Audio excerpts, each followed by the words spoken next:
সঙ্গে আগেও কথা হচ্ছিল, তুমি জানাচ্ছিলে যে পুলিশ মামলা রুজু করেছে, অস্ত্র আইনে পর্যন্ত মামলা হয়েছে, এই যে আগ্নেয়াস্ত্র বন্দুক সেগুলো বাজেয়াপ্ত করা হয়েছে, কিন্তু যারা এই বন্দুক চালালো করুণাময় তারা কোথায়? মানে একটা অপরাধ সংগঠিত হলো, যে আগ্নেয়াস্ত্র দিয়ে অপরাধ করা হলো সে আগ্নেয়াস্ত্র উদ্ধার হলো, কিন্তু অপরাধটা করলো কারা তাদেরটি কি ছুটতে পারছে না পুলিশ?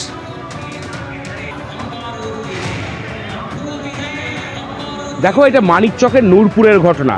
তোমাকে বলে রাখি, এই ধরনের আগ্নেয়াস্ত্র যে লাইসেন্সড আর্মস রয়েছে সেক্ষেত্রে গুলি চালানো আত্মরক্ষার স্বার্থে যদি গুলি চালায় সেটা আলাদা বিষয়। তাছাড়া কিন্তু গুলি চালাতে হলে জেলা শাসকের দপ্তর থেকে রীতিমতো অনুমতি নিয়ে গুলি চালাতে হয়।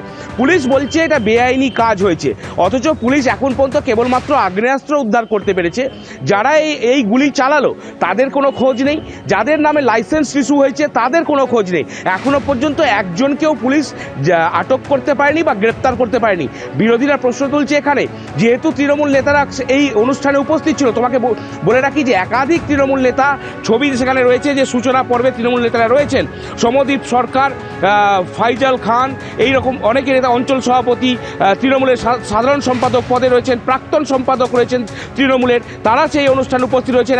এবং একজন পুলিশ কর্মী, পুলিশের এসআই, তাকে দেখা যাচ্ছে এই অনুষ্ঠানে সূচনা পর্বে তিনি রয়েছেন।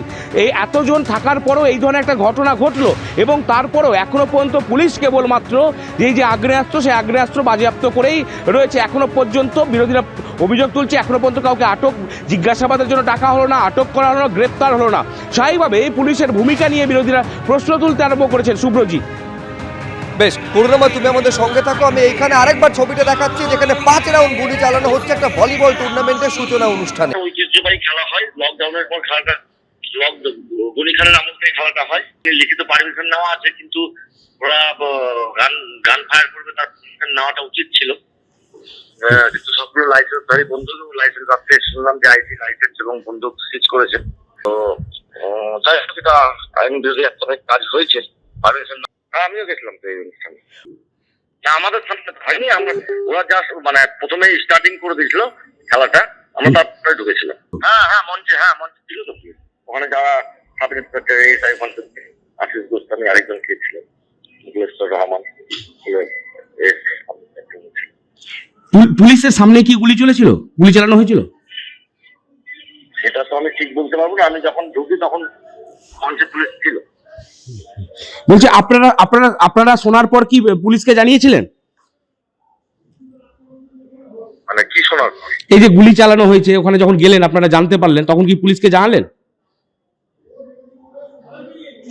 আমরা তো পরবর্তী ঠিক খেলা স্টার্ট হয়েছে তখন ঢুকেছি, এবং যদি এটা সবার প্রকাশ্যে হয়ে থাকে তো জানার তো কিছু বিষয় নেই। এরপর আমরা খেলাটা দেখতে পেলাম যে খবরে। ও, আপনি জানতেন না? না, পরবর্তী জানলাম যে ওখানে এইভাবে হয়।